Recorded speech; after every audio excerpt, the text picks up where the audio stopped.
Even in spite of the fact that the tandem anti-sat and cyber strikes and booting on of electronic warfare assets in local areas throughout the nation had effectively nullified America's capabilities in terms of communication and ISR,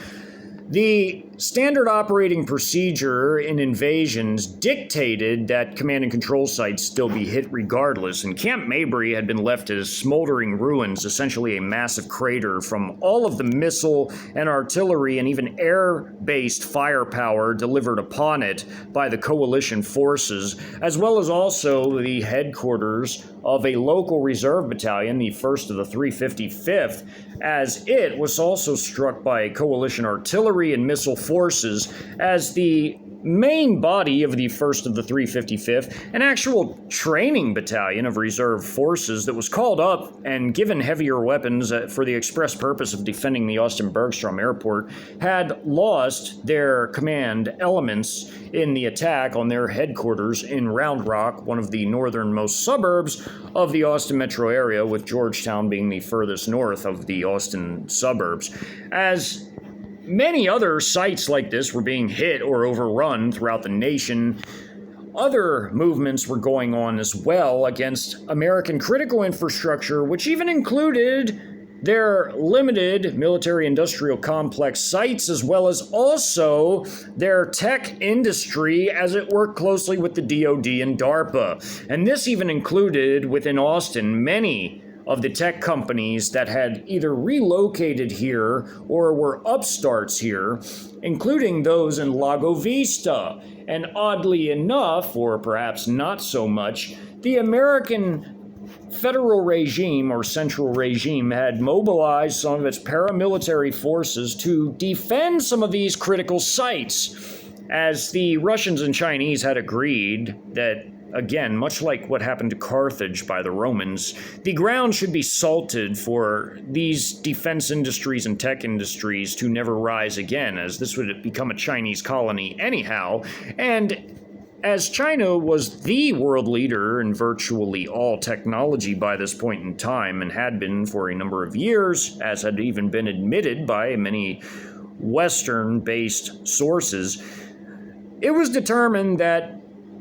the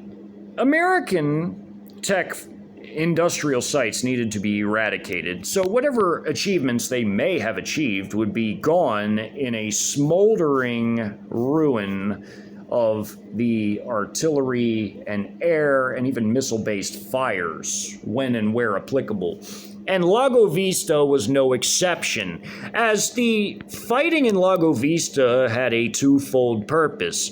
The Russians had sought to hit these tech industrial sites, their offices and their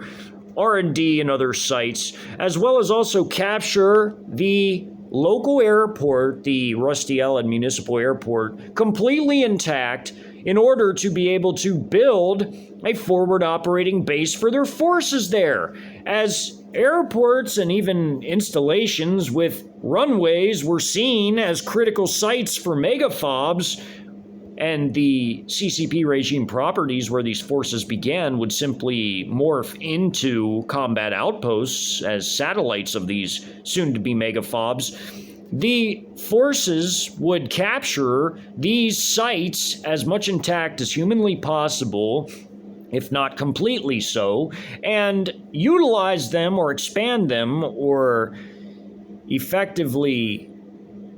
change them into megafobs. And this would include the Rusty Allen Airport being expanded, having its runway enlarged, as well as also knocking down the perimeter fencing in order to enlarge these facilities. And this would be done by the Russian Combat Engineering Forces, who not only specialized in combat as elite assault infantry type forces almost, because they were often sent into major assaults first in the Great Eastern European Proxy War against major fortified locations, as they were experts in dismantling these fortifications every bit as much as they were establishing fortifications. And they would be utilized in enlarging the airport. But first,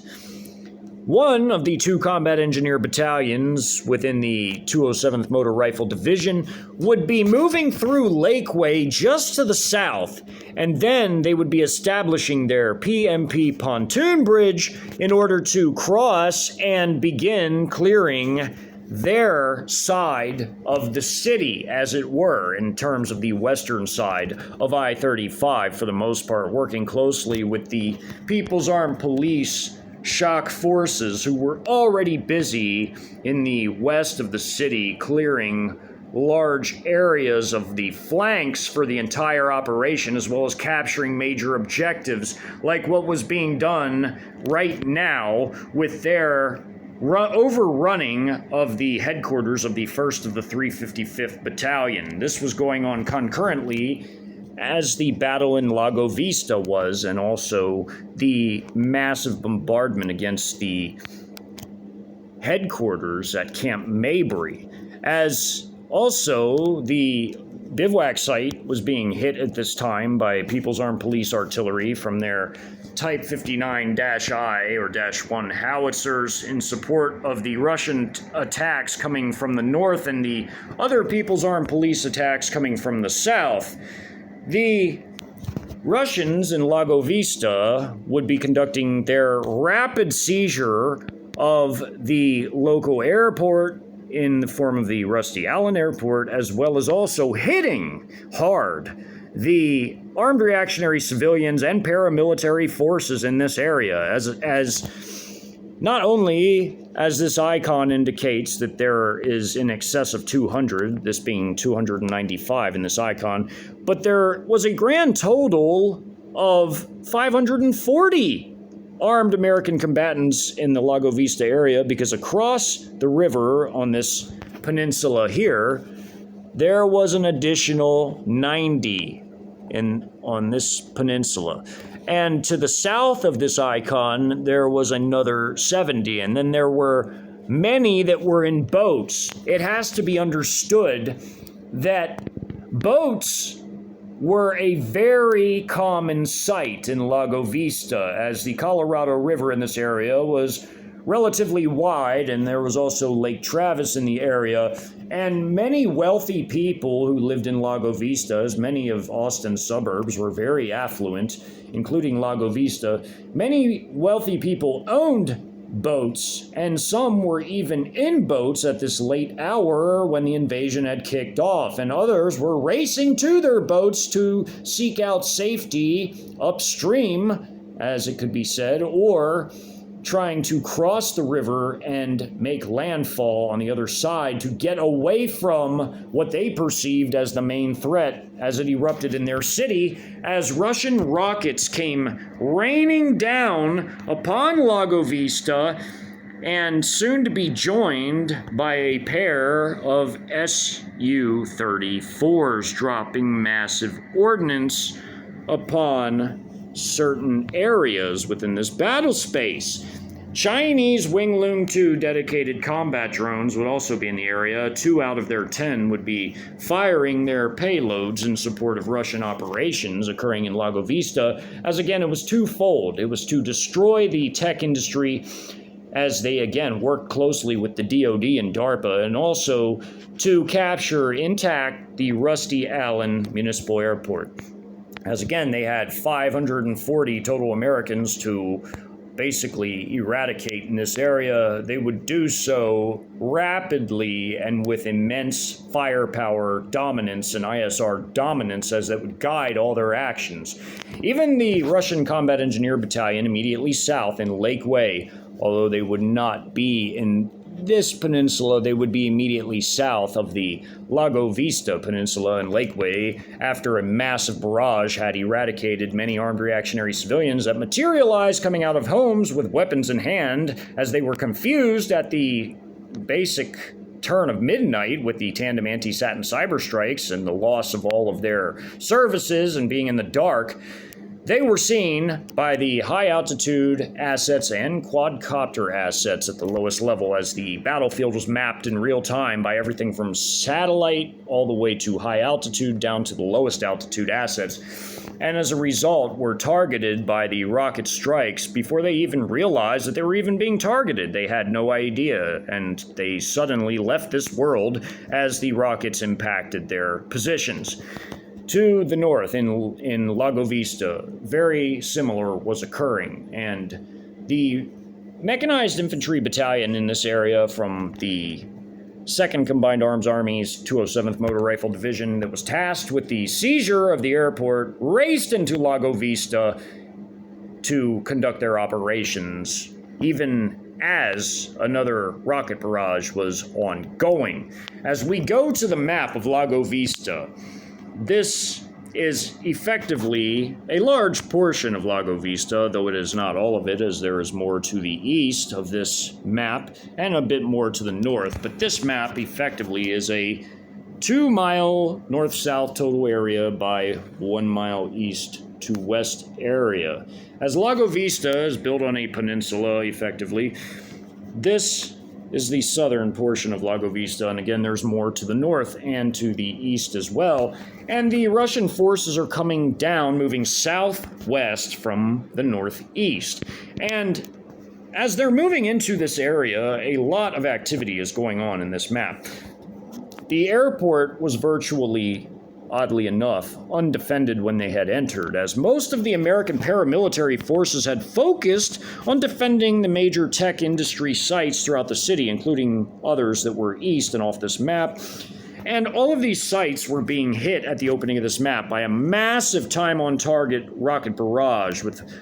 multiple systems hitting the same site at about the same time. As the air defense forces of the Panstier battalion in the local area of the 297th Air Defense Artillery Brigade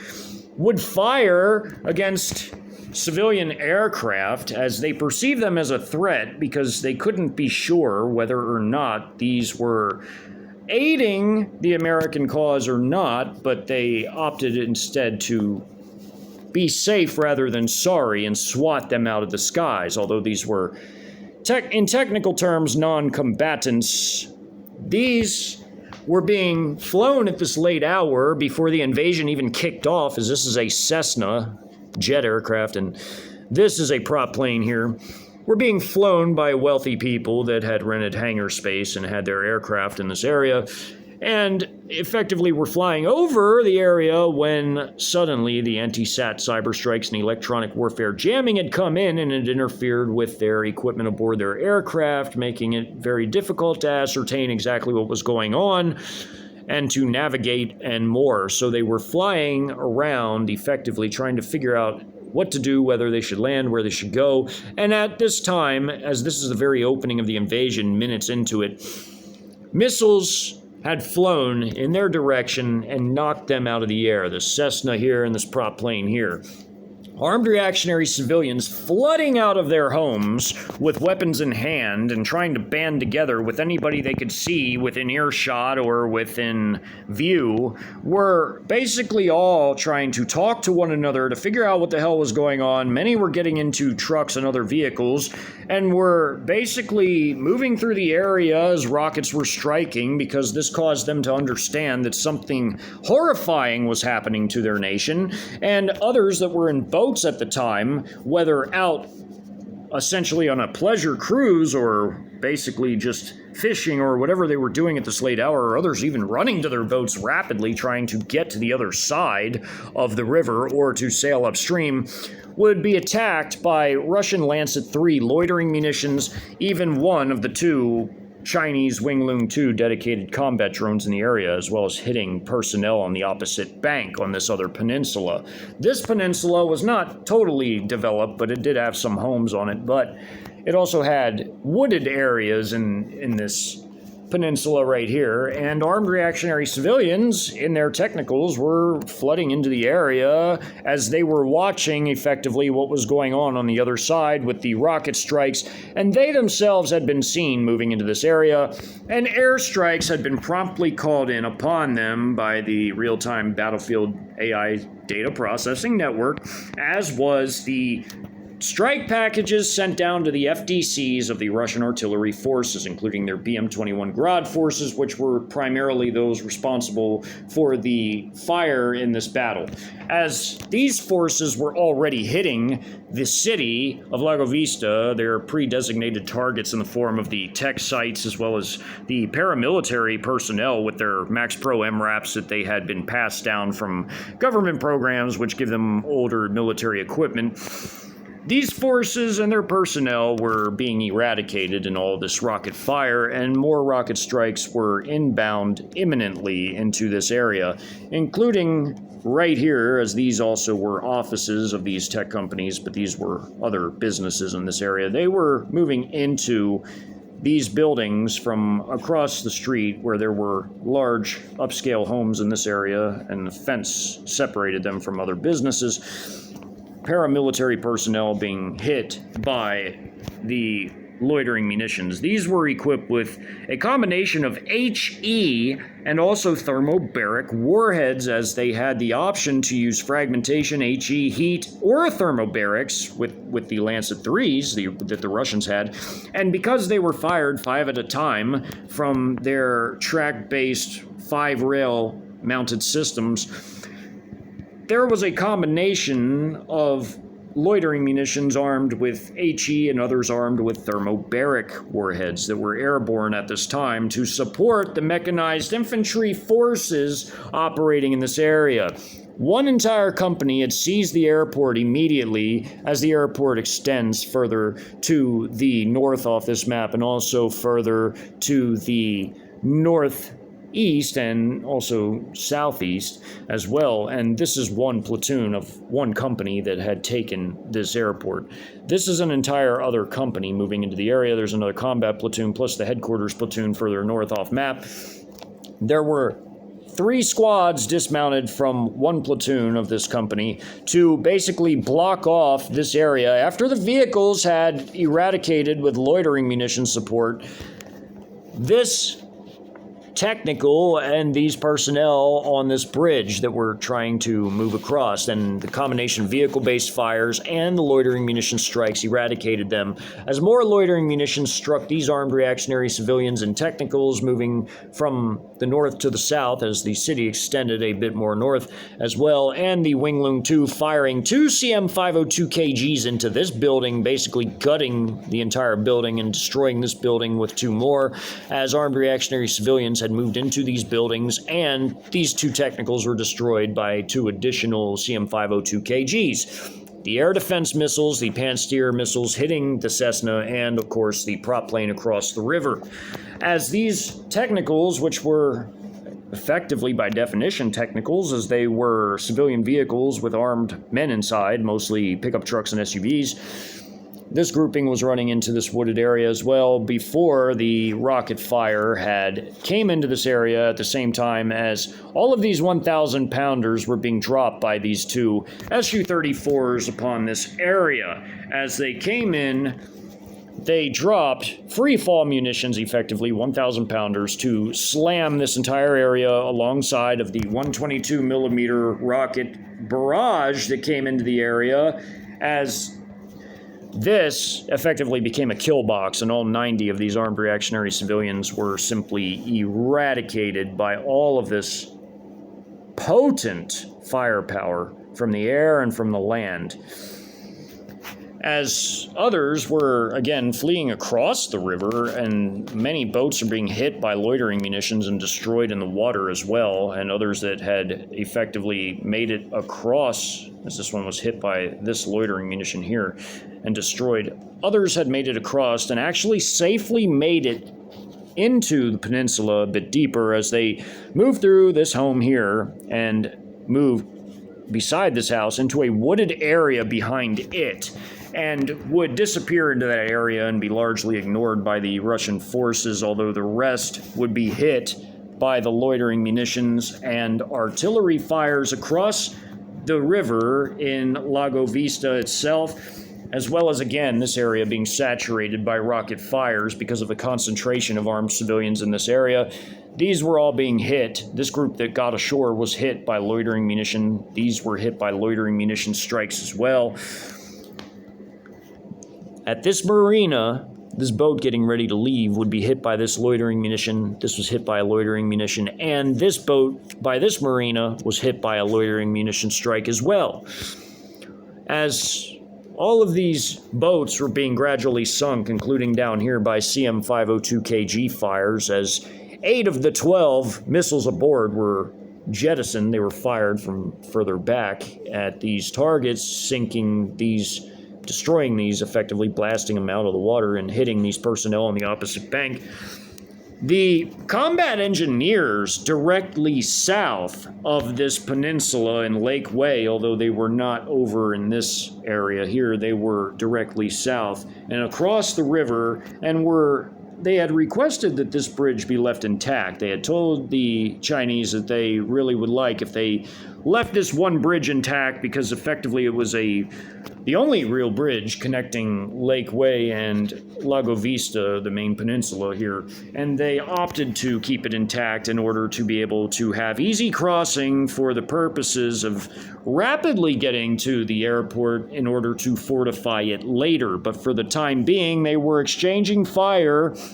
with the armed reactionary civilians on the opposite bank and sinking some of the vessels from a large yacht to a small motorboat trying to pass under the bridge here, but taking fire from the combat engineers on the opposite bank that were firing everything from their RPG-29 Vampires and even Cornet anti-tank missiles that were man-portable, as well as also their squad automatic light machine guns in the form of the RPK-74s. Of course, their riflemen were firing, and some riflemen had 25mm grenade tubes beneath their AK-74Ms. And, of course, they had their vehicle-based fires as well, from their MTLB armor personnel carriers with their mounted heavy 12.7mm DSHK heavy machine guns to their IFVs in the form of their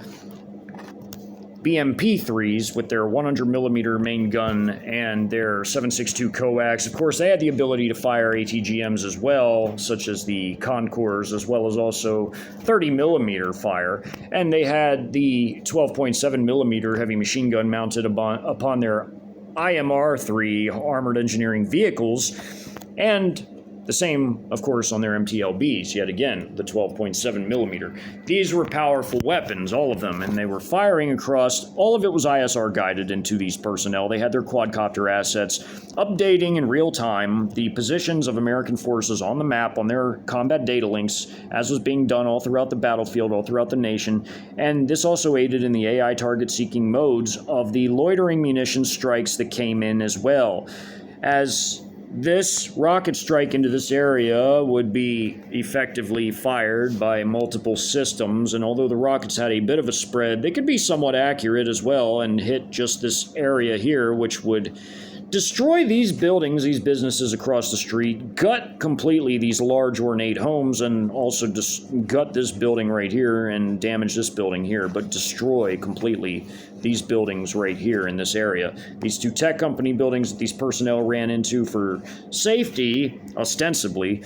and this paramilitary MRAP that was sitting out here hit by loitering munition strike, and all these armed reactionary civilians running down the streets hit by them as well, and the rocket strikes. This was total devastation coming in upon this area as loitering munitions, rocket fires just drenched this area with massive explosions, and the fires coming from across the river as well, directly south, although again, they were not in this area, they were directly south across the river from the base of this peninsula. Effectively right here, but not right there. So they were effectively in position across the river, just right right in this area here,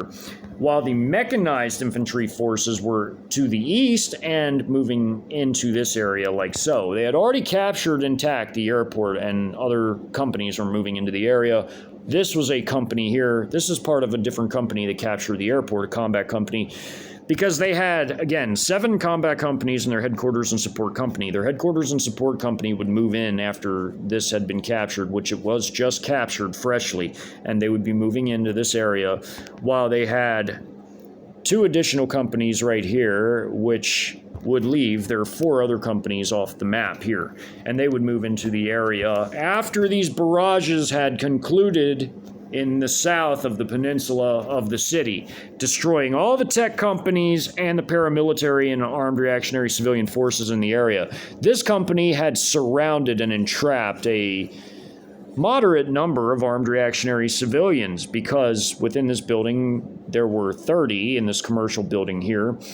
There was 15 in this house here, the large house. There was 10 in this house, 10 in this house, and 10 in this house, and then there was others outside. These 2 groupings tried to attack this lead IFV, this lead BMP-3, as the follow-up vehicles, again, had staggered weapons. They all could have interlocking fields of fire as they monitored a 180-degree semicircle around their vehicles, as it were, as they moved, including this one even facing the back, even though they had friendly forces a bit off the map. They were able to cover the entire 360-degree perimeter around their vehicle column, and this vehicle took care of these personnel taking fighting positions in the rubble, while this vehicle fired into the building, and these personnel, as soon as they were spotted by the quadcopter assets moving, and they turned their fire on them immediately, as the loitering munition strikes also came in to support these forces by hitting the personnel in the rubble, as well as personnel right moving through these yards in the side yards of these homes, and also the fire from the heavy machine guns mounted on the MTLBs following behind the BMP-3 here. And these vehicles as well had staggered weapons. They were firing through this thin concrete stucco wall right here that separated these yards, the backyards and along the side yards, and fired right through them, and guided by the quadcopter assets, right into these personnel, annihilating them. The BMP-3 would basically fire into these houses and destroy them effectively, because the other houses would be cleared by the different squads operating together tactically in this area as they were conducting their building clearance operations. As this squad went in to clear this building, tactically their vehicles waited outside in the parking areas along with a squad of troops on this side, as again, standard operating procedure for building clearance involves vehicles and or troops waiting outside of the building in order to provide support, whether that was to cut down retreating enemies or send in additional forces to help flush out the buildings and clear them. These forces waited outside here while the vehicles waited here, and even pumped in heavy machine gun fire and even 100mm fire before this squad fully breached and made entry. This squad also breached the building from this side, and although they took some fire from the buildings initially, the heavy firepower from the vehicles that was ISR guided into these buildings was immense, and annihilated a fairly decent amount of these 30 personnel right off the bat before these squads had breached and began to go hall by hall, room by room, building, or closet by closet, everything throughout the whole building. And as this squad found no resistance in here, they took position right outside and laid down supporting fire for this squad after they finished clearing the building to breach this house through the garage. And this squad would do the same as this squad on the corner as they moved up alongside of the 2 squads clearing this building. They had moved up. They would lay down heavy supporting fire into this building, firing RPG-29s, firing 25mm tube-fired grenades from beneath the rifles of the troops that had those, also firing their light machine gun fire from their RPK-74 squad automatic weapons, and their riflemen firing into the buildings as well, laying down heavy small arms and additional heavy firepower from their light anti-tank weapons like the RPG-29, as well as even heavier systems like the Coronet ATGMs, which were man-portable, that they also possessed. And they would gut horribly these houses before these squads even went in to breach and clear the rest of the personnel that were inside. By the time they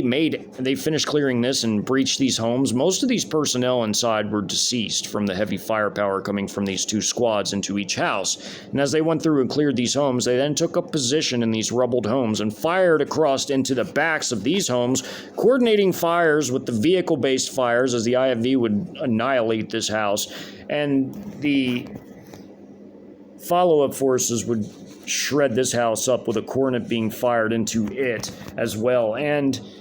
as this platoon would stop here and this platoon would stop here, they effectively had the entire area locked down anyhow from these different groupings of combat platoons, as this was effectively one company and its combat platoons, leaving, of course, its headquarters and support platoon off the map, as the headquarters platoons were the logistical and command elements of these combat companies,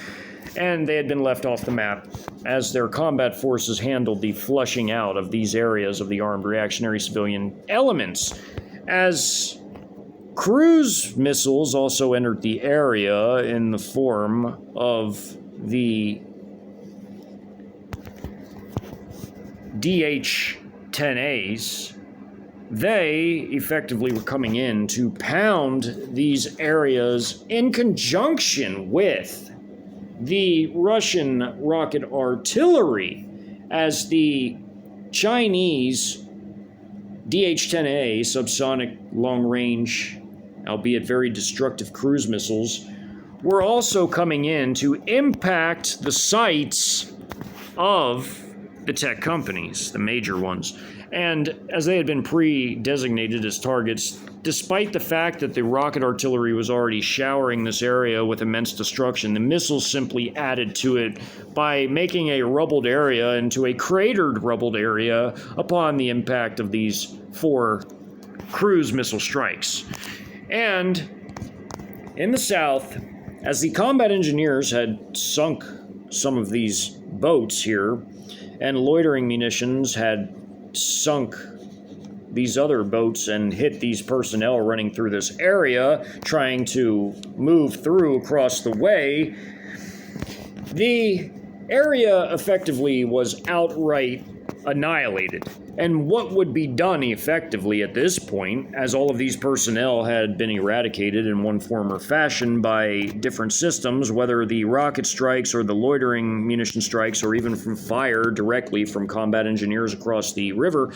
would be a battle damage assessment, wherein after these forces, upon securing this area and the cessation of the rocket barrages, would move south to clear this area and ensure that everything was destroyed thoroughly, or all the enemy personnel had been eradicated, and if they weren't, to capture them and make them into prisoners of war. And effectively they would do a battle damage assessment, because effectively everything in this area had been already destroyed, and the combat engineers would send across one platoon to secure this bridge, while the rest of their forces laying the pontoon bridge already by this point in time, as this battle in Lago Vista effectively in its totality was a 45-minute battle, as it took some time for these forces to move through and clear all these buildings and engage and eradicate all the forces in this area, as well as also to ensure that all the forces down here had been thoroughly wiped out, as the firefight over here lasted a number of minutes as well, as these forces had taken up some firm positions in different areas, and some areas had some terrain features like certain mounds, and also there were concrete walls and abutments that they could hide behind, and there were typical features that one would find in a city, especially along a riverfront area. And the fighting back and forth between the combat engineers was, again, it took a matter of minutes, but effectively they destroyed all these forces in conjunction with the loitering munition strikes on the vehicles moving through the area, and also against the other forces like this paramilitary force, along with the rocket strikes, also eradicating these armed reactionary civilians moving into the area as well. The 45-minute-long battle resulted in a total Russian victory with the seizure of the airport, their main objective in this area, along with destroying the tech companies and the paramilitary forces defending them, as well as also the ancillary goal of effectively eradicating armed reactionary civilian forces in this area, which they also did exceedingly rapidly and well, as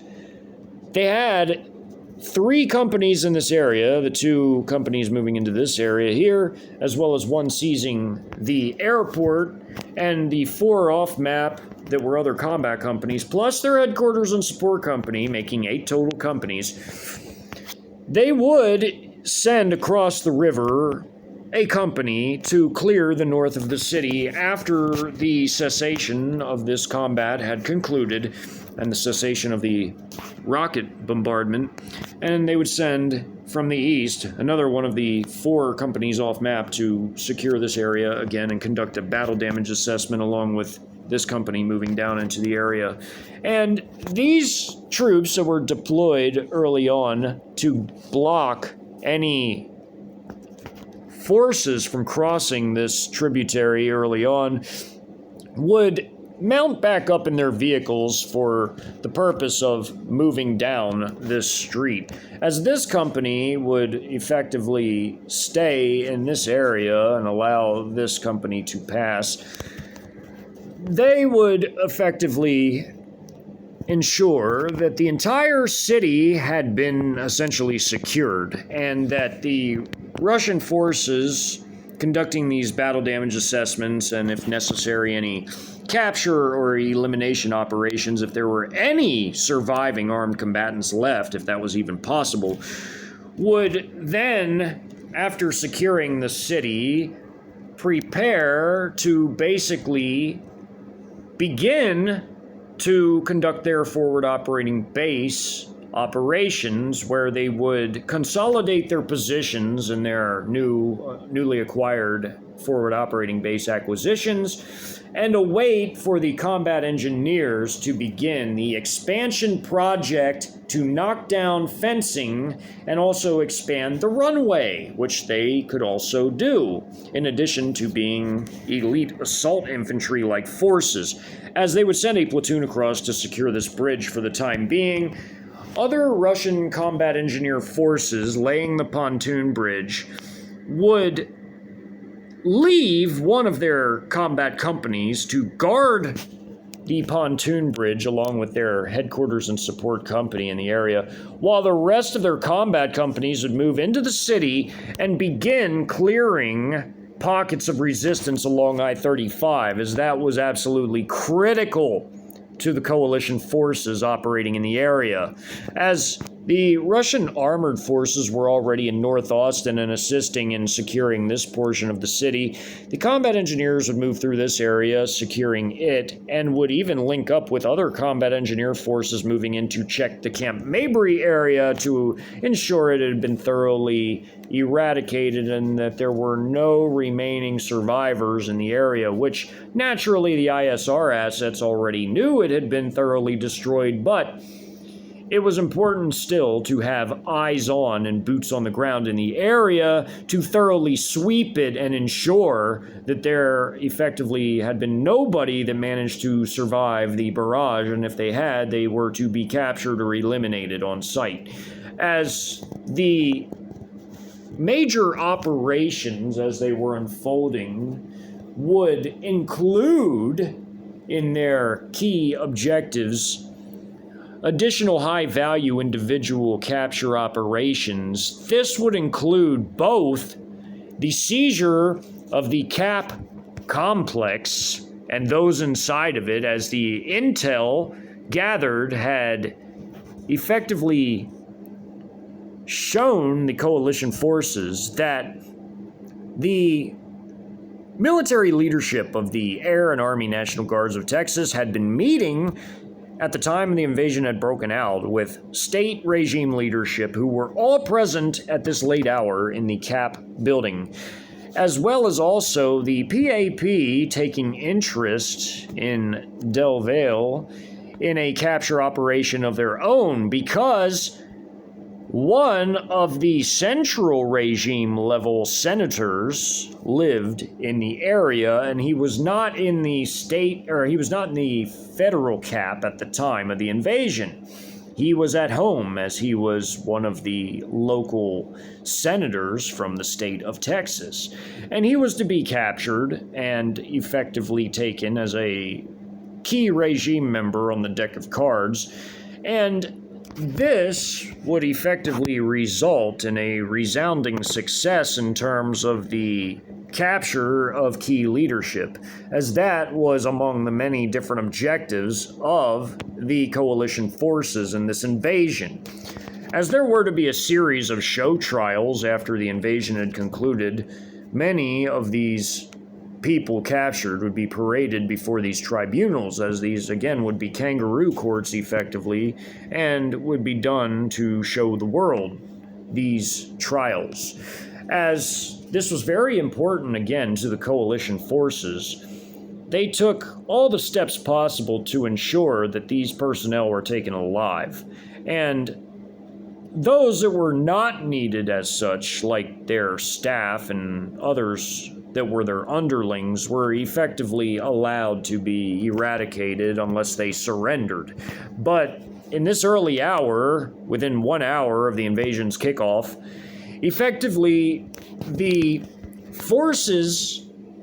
now had already secured the Rusty Allen Airport in Lago Vista. They had eradicated the tech company offices and sites in Lago Vista that worked directly with the DoD and DARPA. They had annihilated the heaviest American Army forces in the area of the 2nd of the 198th. They had eradicated the headquarters of the 1st of the 355th already as a command and control site. They had removed Camp Mabry in a series of heavy artillery strikes from both Russian artillery battalions, from their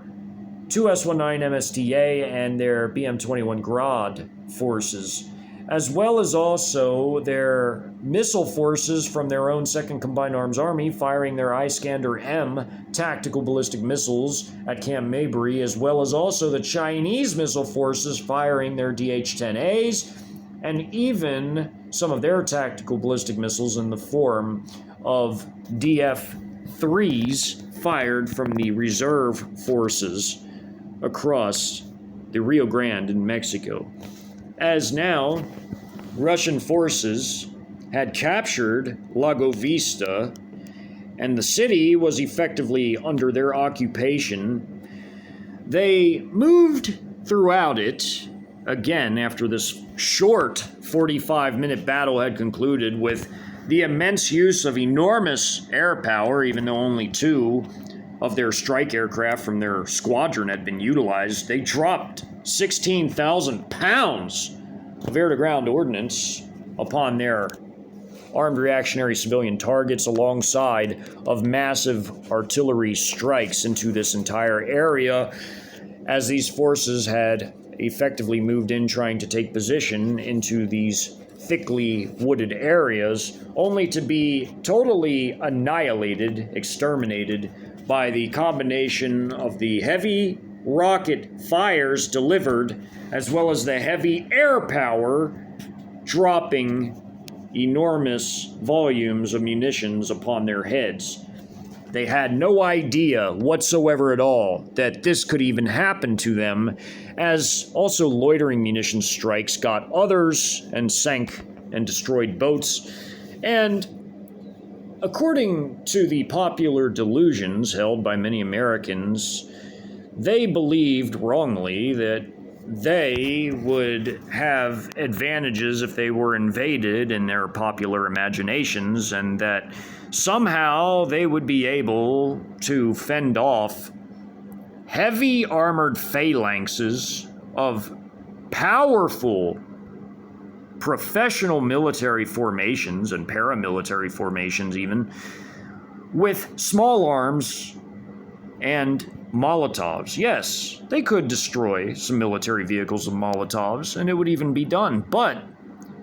the cost would be tremendous, and the likelihood small. As to be able to achieve this, one would have to get in exceedingly and dangerously close to these vehicles, which all had interlocking fields of fire and all worked together as a team, and had heavy artillery fire support, missile support, artillery support, loitering munition support, total ISR dominance, which meant that the intelligence, surveillance, and reconnaissance assets of the Sino-Russian coalition could see the Americans coming long before the Americans could see them, which meant that the Americans rarely got the drop on coalition forces, and in order to do so would have to be extremely disciplined and extremely stealthy and good at what they did, which was rare within this population of exceedingly war-naive people that have never experienced anything remotely like high-intensity warfare like what was occurring nationwide, and literally had no concept of just how terrible high-intensity warfare was. Many Americans believed or assumed that they could fight off an invasion by themselves at their mailbox with their shotgun or their pistol. This was a dangerous delusion, as the mechanics of this invasion, as shown, are so drastically different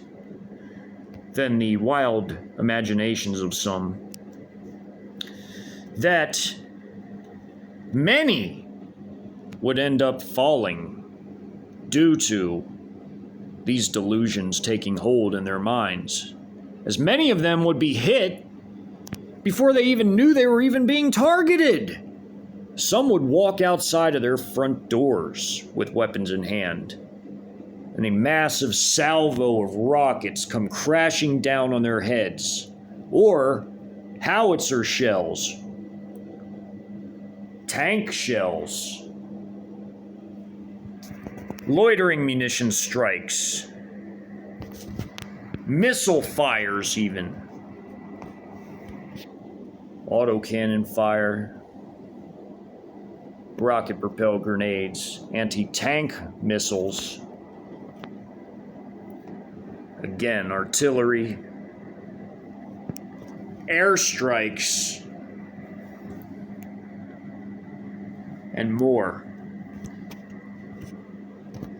It was a dangerous situation, not one to be taken lightly by anybody. And in this battle in Lago Vista, as the American forces were hit by loitering munitions, by dedicated combat drones and their missiles, devastating air power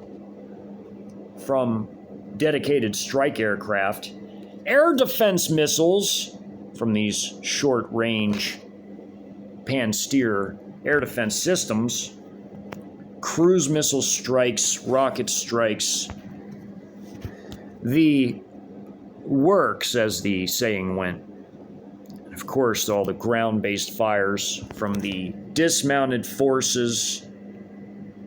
and their vehicles of these very forces, supporting them as mobile fire support platforms. The cost of this war would be tremendous. Millions would perish just the first day alone. As many thousands in Lago Vista of non-combatants that were stuck in the city had already been wiped off the map.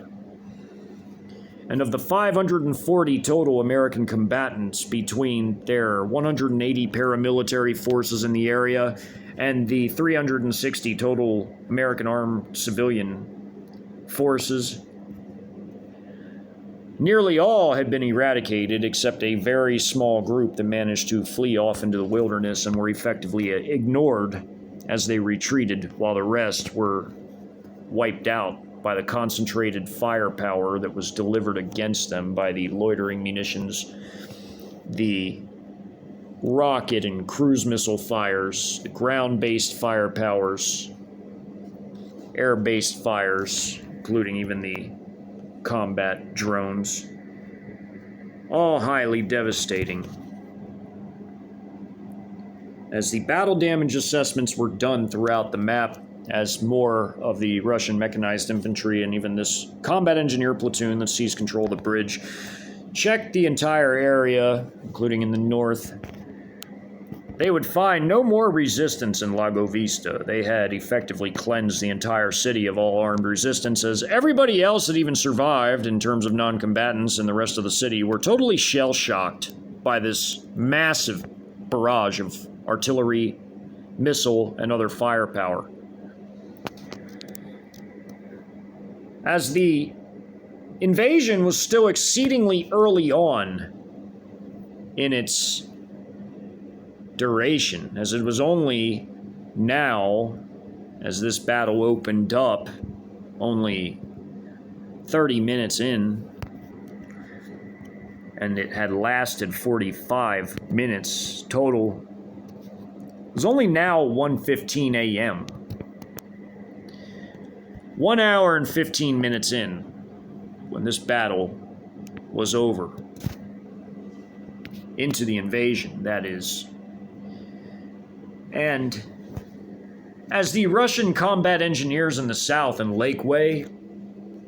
were already laying their pontoon bridge at this time, they were preparing to cross into Austin proper, passing the Leander area and moving south and east to begin clearing armed reactionary civilian pockets that were already being hit by the firing batteries of the BM-21 Grad rocket battalion. Clearing these pockets of resistance, if there was anyone even left alive, before moving to the cap. As the PAP forces were also clearing the flanks, they would be clearing the flanks and conducting a high-value capture operation. As at 1 a.m., they were moving into a very wealthy neighborhood where a very powerful national-level regime leader lived, to take him as a high-value individual alive, while also clearing the flanks of armed reactionary civilian elements in the Del Valle area. In the next video of this hypothetical invasion documentary series highlighting fourth-generation warfare doctrines within the Battle of Austin, as the People's Armed Police, the fanatical CCP regime elements, were already heavily engaged themselves within this battle and had their own heavy weapons support from their own branch of paramilitary forces, as well as their maneuver elements, which essentially were like elite light infantry forces that were currently moving through the metro area, clearing the flanks, and seizing key objectives themselves, much like their Russian compatriots. More to come in the next video.